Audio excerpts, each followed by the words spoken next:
J'ai trouvé ça très intéressant comme histoire, parce que l'objet en lui-même, il n'avait pas changé. Simplement, ce qui avait changé, c'était la perception de cette femme.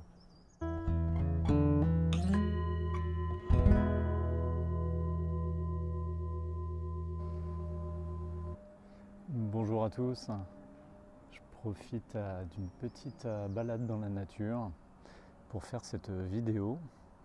Alors c'est marrant parce que ça fait quelques jours que j'ai pas fait de vidéo et j'avais prévu de faire des vidéos en lien avec les premières, et puis finalement je me sens plus porté en ce moment à vous partager des choses qui me viennent de mon expérience quotidienne. J'ai discuté avec mon frère. Il m'a raconté qu'il avait vu une vidéo sur Instagram d'une femme qui racontait une expérience. Elle disait avoir trouvé une belle pierre qui l'avait interpellée. Elle avait pris la pierre en se baladant dans la nature et elle l'avait ramenée chez elle. Et cette pierre, c'était devenu un petit peu sa pierre fétiche. Elle l'aimait beaucoup. Et un jour, en prenant son bain, elle décide, enfin elle s'était préparé un bain et elle décide de prendre sa pierre pour l'emmener dans son bain. Et là, au contact de l'eau, qu'est-ce qui s'est passé? Eh bien, la pierre a commencé à se dissoudre. Elle s'est aperçue qu'en fait, c'était pas une pierre, mais c'était une crotte. Alors, j'espère pour elle que c'était une crotte d'animal.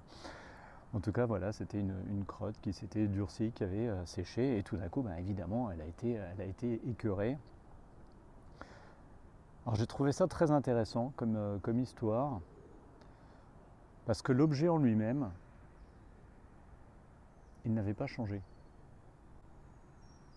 La crotte était une crotte au départ, elle était toujours une crotte à l'arrivée. Simplement, ce qui avait changé, c'était la perception de cette femme. Au départ, elle la regardait avec un regard positif, avec un filtre positif. Waouh, quelle belle pierre, elle m'inspire, etc. Et puis à la fin, ben, c'était devenu quelque chose de négatif qui produisait une sensation physique d'écœurement. Eh bien, voilà souvent comment l'esprit humain va fonctionner. Il va porter des regards, des jugements. Il va percevoir le monde à travers le filtre de ses croyances issues des expériences passées. Et à partir de là, il n'y a plus d'ouverture au monde. Je vous raconte une autre histoire. En voyant, en entendant l'histoire de cette femme, ça m'a fait penser à quelque chose que j'ai vécu quand j'étais enfant, et d'ailleurs que je raconte parfois aux gens que j'accompagne. Mes parents étaient divorcés. J'allais voir mon père pendant les vacances, et je voyais également sa mère, donc ma grand-mère paternelle, qui habitait à proximité de chez lui. Et ma grand-mère était née dans un autre pays, donc elle avait des habitudes culinaires différentes de celles auxquelles j'étais habitué. Et comme en plus moi j'avais jamais vécu avec ma famille paternelle, moi, j'avais une certaine distance, tout était étrange, tout était différent pour moi. Il y avait un plat qu'elle faisait que j'aimais bien, et généralement elle mettait des capres. Les capres, ça a un goût un peu fort pour un enfant. Puis moi je ne connaissais pas, j'en mangeais pas dans ma famille maternelle, et j'aimais pas ça. Donc elle avait accepté de m'enlever les capres, et elle me faisait une version de ce plat-là sans capres. Et puis un jour, j'étais en CM1.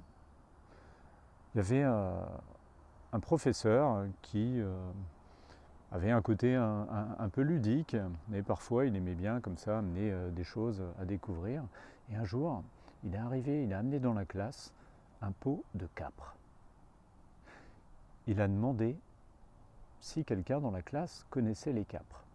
Et là, surprise, j'étais le seul à lever la main, j'étais le seul à connaître les capres, à avoir déjà mangé des capres. Et à ce moment-là, j'ai ressenti une forme de fierté. Et donc j'étais heureux, enthousiaste à l'idée de goûter un capre. Et à partir de ce jour-là, j'ai adoré les capres. Vous voyez, c'est quand même très significatif. J'étais passé de je n'aime pas les capres, je ne supporte pas ça, à tout d'un coup, j'adore les capres. Les capres étaient toujours des capres. Mais ce qui avait profondément changé, c'était ma perception des capres. Et bien ça s'applique à tout dans notre vie. Donc je vous invite à observer vos croyances, vos présupposés, vos jugements qui vous empêchent de vous ouvrir à la nouveauté de l'expérience, qui vous empêchent d'être réceptif à ce que la vie pourrait vous proposer. On a déjà vu des histoires comme ça de personnes qui, au départ, s'appréciaient pas du tout. Et puis, suite à un changement de circonstances, elles vont se regarder différemment et finalement, elles tombent amoureuses. Vous voyez ? La vie peut nous apporter quelque chose de frais à chaque instant. Elle peut nous apporter quelque chose de nouveau. Encore, faut-il qu'on soit dans cette ouverture, qu'on soit dans cet accueil pour accueillir les choses telles qu'elles sont et qu'on ne soit plus dans l'expérience à travers le filtre de nos perceptions, de nos croyances, de nos jugements.